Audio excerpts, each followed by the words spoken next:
Okay, well, this is going to be section 11.2, and it is entitled Electronegativity. We talked last video about the different types of bonds, and you, of course, are wondering, how do I know which type of bond is which? How do I know if a molecule makes an ionic bond, or a covalent bond, or a polar covalent bond? And the answer is you need to understand, sorry I move out of your frame, but I was trying to find my pen.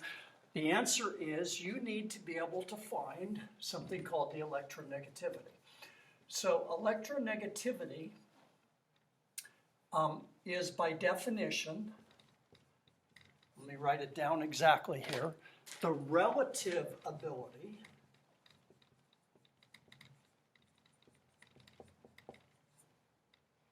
of an atom in a molecule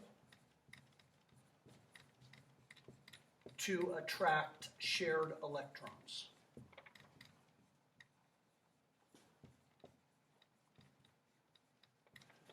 Right. By the way, if this video stops, which I've been having trouble with my computer doing that, and this will be true all the way along, I'm not going to start the video over because it locks up after a certain point when my computer buffer fills up.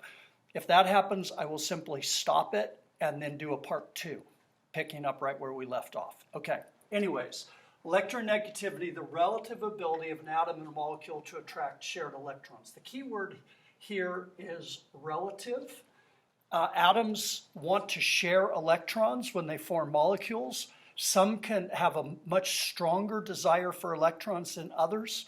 Metals really don't want to share electrons at all, but they will if they're placed into the right situation. So what scientists do is they take and they measure, say, hydrogen in a whole bunch of different molecules and come up with what is hydrogen's attractive ability for electrons. What does hydrogen do? What does chlorine do? And they've come up with a table, and the table is in your book in section 11.2, and it looks like this. It gives you a number. This number is the electronegativity.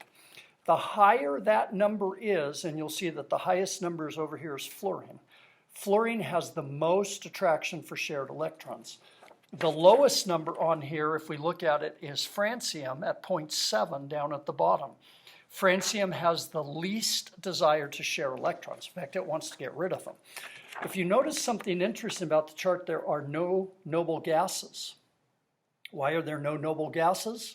Because noble gases don't share electrons, they don't give electrons, they don't transfer electrons, so you really can't measure them. Now, that's actually not quite true, but it's true enough for us. So that is electronegativity. So if I say, what's the electronegativity of carbon? If you have your book out and looking at it, it is 2.5. What is the electronegativity of zinc? It's 1.6. I don't know if you can see that or not. You're just going to have to trust me. So one of the things that we're going to do is define something called electronegativity difference.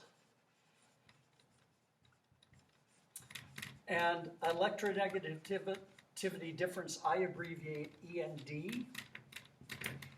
And basically, it's exactly what it sounds like. If you want to know what the difference is between the attractions, you subtract them. So for instance, if I said I've got hydrogen and I want it to bond with oxygen.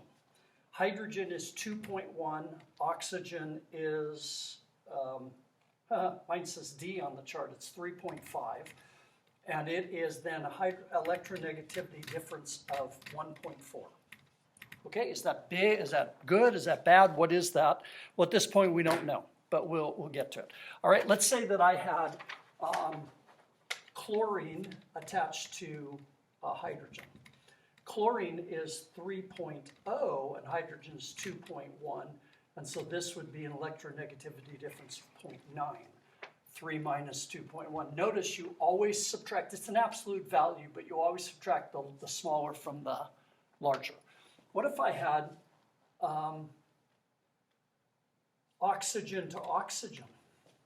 Well, in that case, I have 3.5 and 3.5, and the answer would be 0. There would be no electronegativity difference, which should make sense to you because it means that both of them have the exact same attraction for shared electrons, the same atom. All right.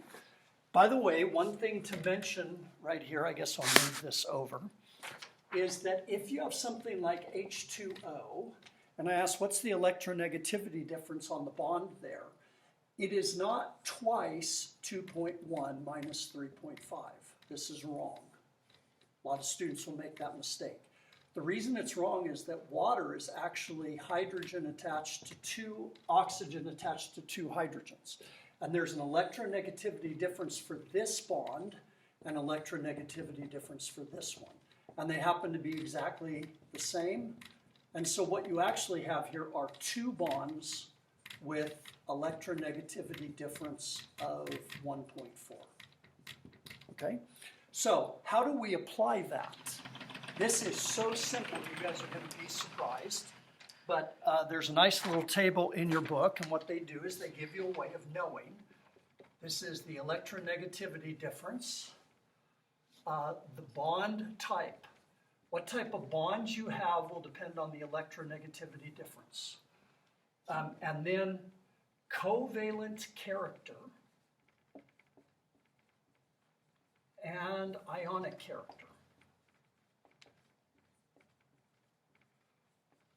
Now, something kind of interesting here, and that is if you look at your chart, the very lowest electronegativity is 0.7. The highest is actually 4.0. And if you subtract those two, the biggest electronegativity difference is 3.3. If I cut that in half, it gives me 1.65. And this is the dividing line. Anything that's bigger than this, we say is ionic. Anything that's less than this is either covalent or polar covalent. And, oh, by the way, the smallest, I messed that up. We go from 0.7 to 4.0. The smallest electronegativity difference would be 0. The largest would be 3.3, and right between would be 1.65. Anything that's 1.65 or greater is ionic. Anything that's 1.65 or less, we would say is some form of covalent, either regular covalent or polar covalent. So here's what you've got. If the electronegativity difference is small, we will say that this is covalent. If it's intermediate, it's between there, we'll say that this is polar covalent. And if this is large, we'll say that it is ionic. And what they do here is the covalent character is decreasing as we move across here. It may seem odd, but there's a scale. Whoops.